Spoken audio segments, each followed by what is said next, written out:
Our digital interview series enters the next round. Today's guest may not be a mastermind from the AI box, but he is a master in a completely different field.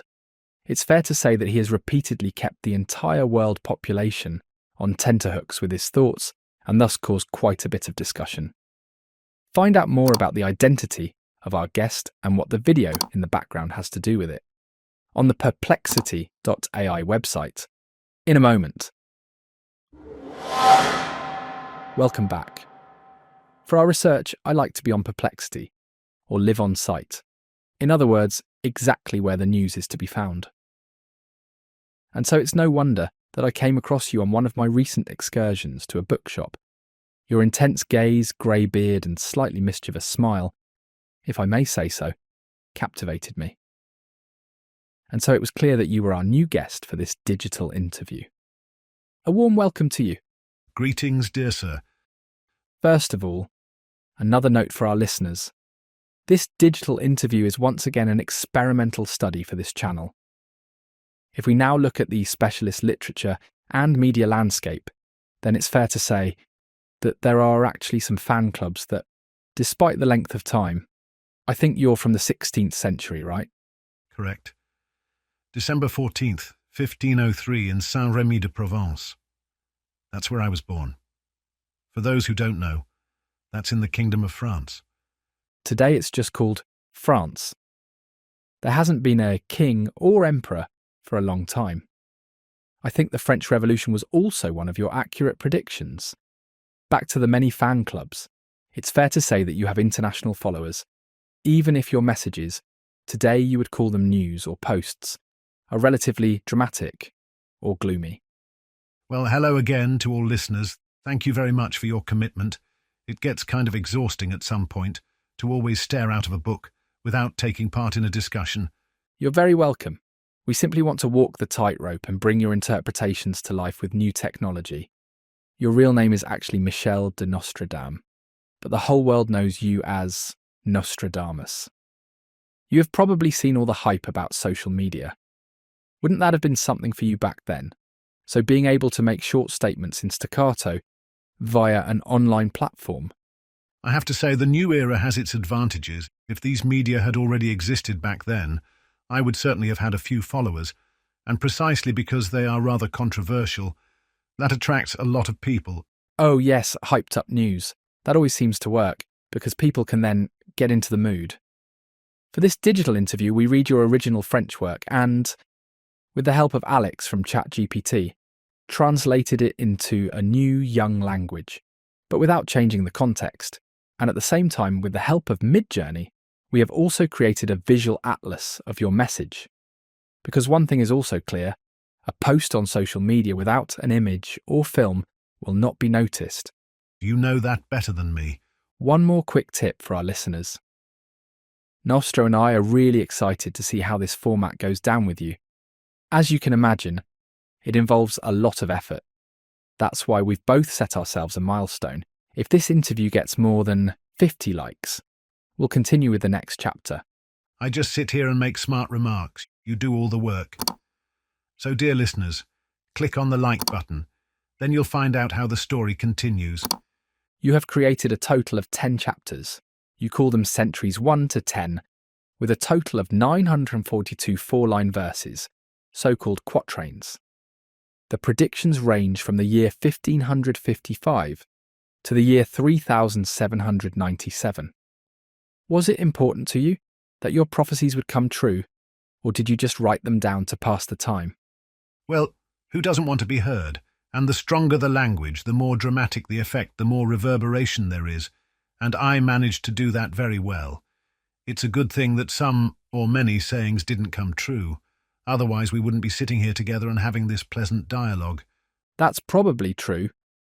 We also know that you said that. The individual verses don't actually follow a coherent chain of events.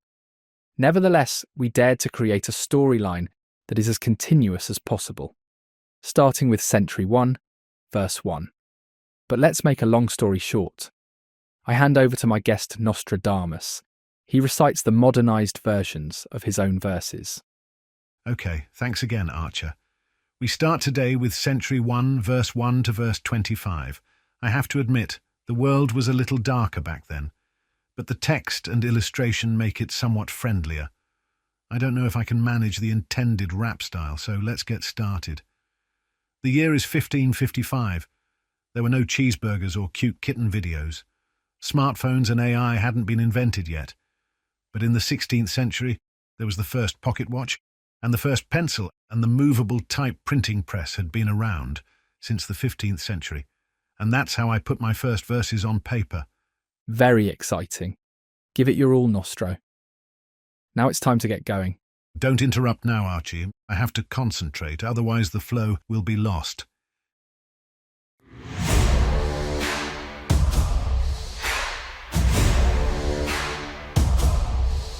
In the quiet of night, the scholar stays. A brass tripod gleams with its mystic rays. A flame from the void brings forth success to those who believe and dare to press.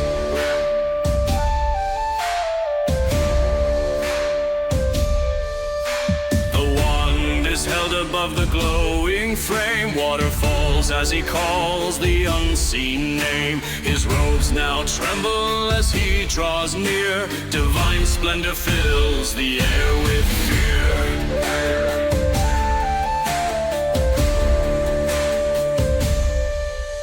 The storm sweeps carts across the street, while cloaked figures rush with hurried feet. The fragile republic faces its fall as clashing colors bring trouble to all. A young king reigns uneasy and weak, surrounded by whispers, his future bleak. The opal ship sinks far from view, a sign of its loss and power untrue.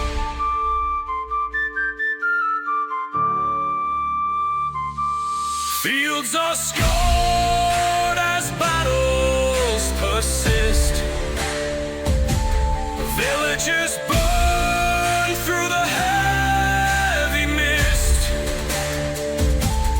Carcassonne and Narbonne steal their gates,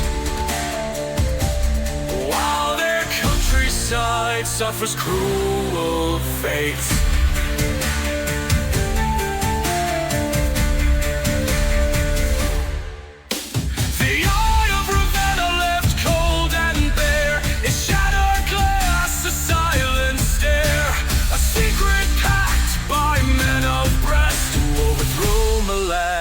Great distress. Too late they come, the plot's betrayed. The wind was harsh, their path delayed. 14 meet in secret halls. Rousseau leads as the treachery calls. City of the sun, how often you fall. Your lost discarded, no music at all. Siege surrounds with efforts grim, as gates are breached and hope grows dim. From Orient shores, the Libyan fleet brings warriors fierce, their drums repeat. Malta's temples stand deserted and bare, as Romanes face this bold affair. A coffin rests in iron deep, 7 royal heirs in mournful sleep. Ghostly ancestors rise and cry, lamenting the loss of their noble son.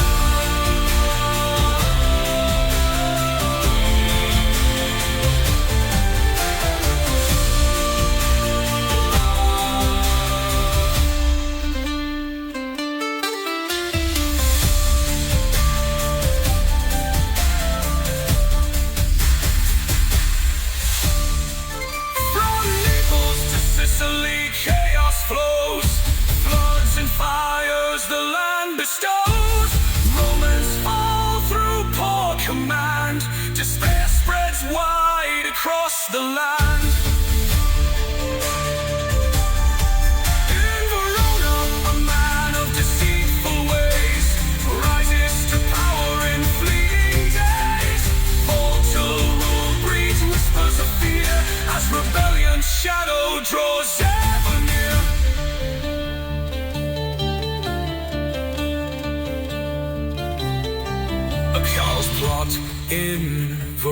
a shade. Hatred fuels the schemes they've laid. Enemies lurk within the king's own line, as sedition grows beneath the pines. Songs and chants rise from the enslaved, princes in prisons, forlorn and caved. Future fools will revere their cries, mistaking martyrs as sacred time. Mars brings the threat of endless strife. The clergy walk a double-edged life, revered by some, reviled by the rest. Their balance tested, their faith suppressed. Under Sagittarius, the stars align. Plague and famine cross the line. Villages burned by soldiers' decree. The century nears, renewals plea.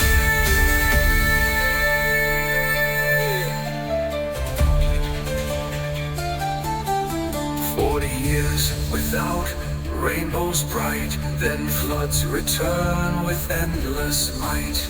The earth dries, its rivers bare, then waters sweep with little care. Through French discord invaders rise, Siena's lands face crimson skies. Marseille's port fills with foreign sails, as chaos brews and order fails.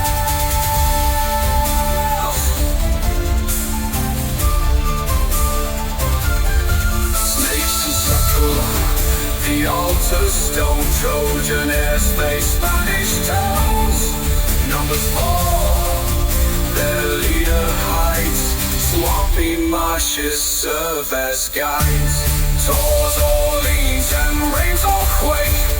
For Antans line, rivers wake. Dark track rents, the earth does groan. Land and sea both shake and moan.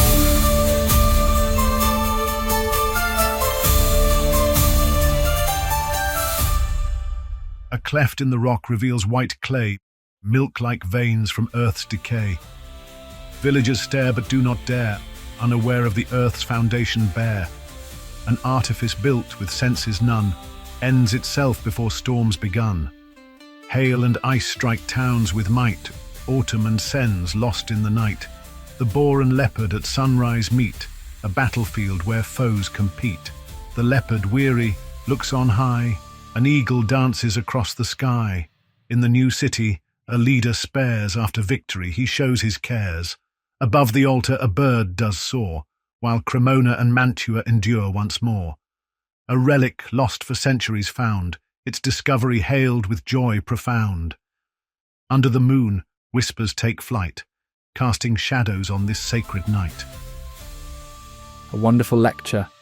That was it with the first verses of Century 1.